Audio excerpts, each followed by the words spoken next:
Good morning, আমি Riya. Welcome back to my blog episode 22। তো সকাল সকাল দেখলাম যে বাড়িতে মানে আমাদের নিজের গাছেরই এটা কুমড়ো, বাবা সেটাই তুলে এনে দেখাচ্ছিল যে এতটা হয়েছে।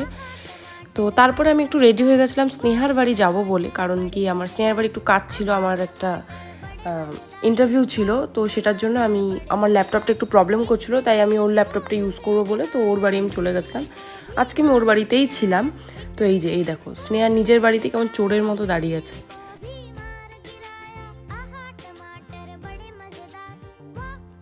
তো তারপরে এই যে এসে দেখো ওর ঘুম পুরো হয়নি। আমি যেহেতু 11টা না 11:30টার মতো বাড়ি চলে গেছিলাম, আমাকে ওটাই বলছিল যে আমার এখনও ঘুম পাচ্ছে, কারণ কি ওর অফিস থাকে আর সেদিনকারই ওর ছুটি ছিল।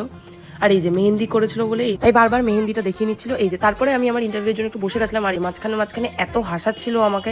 দেন আমরা একটু লাঞ্চ করে নিলাম, বাইরে দিয়ে আনিয়েছিলাম বাটার চিকেন আর নান। আজকে ভিডিও এতটা, আবার দেখা হচ্ছে নেক্সট ব্লগে। Bye bye.